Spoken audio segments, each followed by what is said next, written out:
Marcus Julius Philippus was a praetorian prefect under Gordian III, and when the emperor suddenly died, Philip was proclaimed Emperor of Rome. Some authorities claim that his reign marks the true beginning of the crisis of the 3rd century, marked by a series of barbarian invasions across the Danube and a number of dissident generals revolting against his rule. The Arab Ascension. Philip was born just south of Damascus, in what today is Shaba in Syria, into an Arab family in 204. Now he is often referred to as Philip the Arab as a result of his origins. He proved to be an excellent administrator, and he rose through the ranks quickly. However, little is known about Philip's early life and political career, but coming from less than stellar credentials of nobility, one can assume that Philip and his brother Gaius Julius Priscus were competent individuals, as they advanced militarily and politically despite little in the way of familial advantage. Priscus became a very high official to the 13-year-old emperor, Gordian III, and in 243, as Gordian III was campaigning against Sharpa I of Persia, his praetorian prefect, Timesitheus, became ill and eventually died. The Historia Augusta blames the death on Philip, but this can't be substantiated, and it's argued from hindsight Priscus convinced Gordian to elevate his brother to the office of praetorian prefect. Soon Gordian himself died of unclear causes, perhaps natural, or perhaps assassinated by Philip. We don't know. Despite the rumours, Philip maintained that Gordian III died of natural causes, and he treated the emperor's remains with the greatest respect, and insisted upon his deification. Philip was declared emperor by the soldiers. To shore up his new reign, Philip understood that he needed to get to Rome as soon as possible, so he quickly established peace with the Persians, essentially buying peace. Rome was forced to pay an indemnity of 500,000 denarii, but didn't lose much territory. But Armenia, which had been a Roman client state for centuries, was removed from Roman influence. Philip left his brother Priscus in charge of the east, while he set off for Rome. Philip's reign started with yet another barbarian incursion in the provinces of Pannonia and Moesia on the Danube frontier. They were finally defeated, but the legions were not satisfied with the result. But Philip soon assumed the titles of Germanicus and Carpicus Maximus and hurried to Rome. He arrived in the imperial capital in 247, where he made his son Caesar and proclaimed his wife Augusta. He even deified his own father, even though he had never been emperor. This was an unprecedented measure, probably in an effort to shore up his reign. Despite not being a senator prior to his elevation, Philip seems to have enjoyed good relations with the Senate, and from the outset of his reign, he reaffirmed the old Roman virtues and traditions. 248 also coincided with Rome's first millennium celebration. It had been 1,000 years since the city of Rome was founded. Multiple celebrations, theatrical and musical events, spectacles in the circus and the amphitheatre, literary and artistic displays were held to celebrate this momentous occasion. He celebrated the secular games, always a significant festival for the Romans, marking their development and power over the centuries.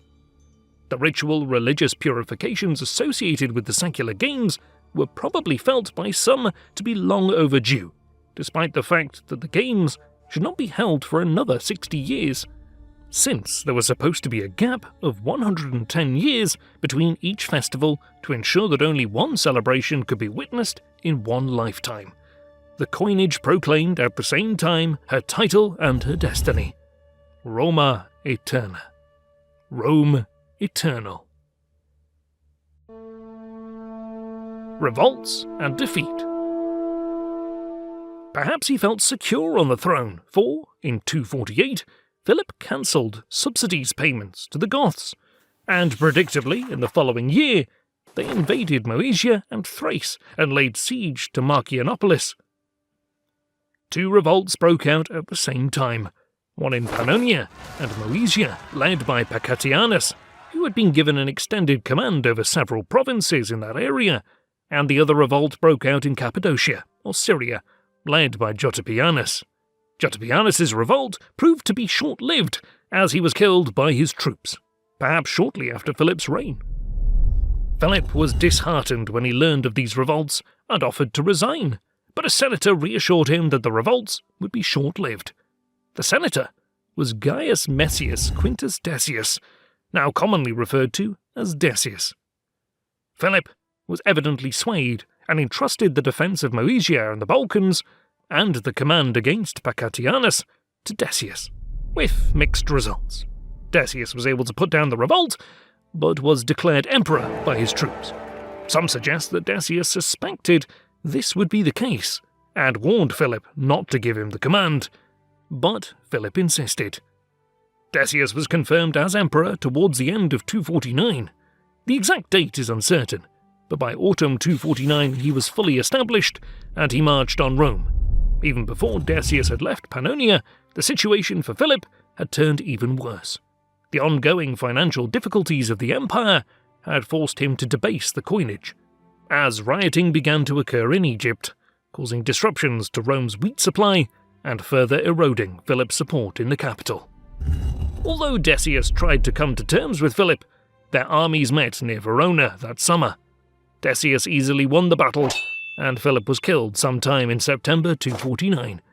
Philip's son was slain in the capital by the Praetorian Guard. Philip, the first Christian emperor. Philip the Arab was one of the first 3rd century Roman emperors sympathetic to Christians, although his relationship with Christianity is obscure and controversial. There has long been a debate about whether Philip himself was the first Christian emperor. We do know that he was born in the region of Oranitis, a region that had, by the time of Philip's birth, been extensively Christianized. However, that was mainly in the bigger cities. Philippopolis, Philip's birthplace, was just a small village at the time, and does not have a Christian inscription that can be dated earlier than 552. The most significant author to discuss Philip and Christianity is Eusebius, who served as bishop in Caesarea in Roman Palestine from circa 314 to his death in 339. 5 references in Eusebius's Historia Ecclesiastica refer to Philip's Christianity, 3 directly and 2 implicitly. He describes Philip visiting a church on Easter and being denied entry by the presiding bishop because he had not yet confessed his sins. And he writes letters from the Christian theologian Origen to Philip and to Philip's wife, Marcia Ottocilla Severa. And Eusebius writes that Decius persecuted Christians because he hated Philip. The remaining 2 references are quotations or paraphrases of Dionysius, Bishop of Alexandria, a contemporary of Philip. Dionysius contrasts the tolerant Philip's rule with the intolerant Decius's, and Dionysius implies that Severus Alexander and Philip were both openly Christian.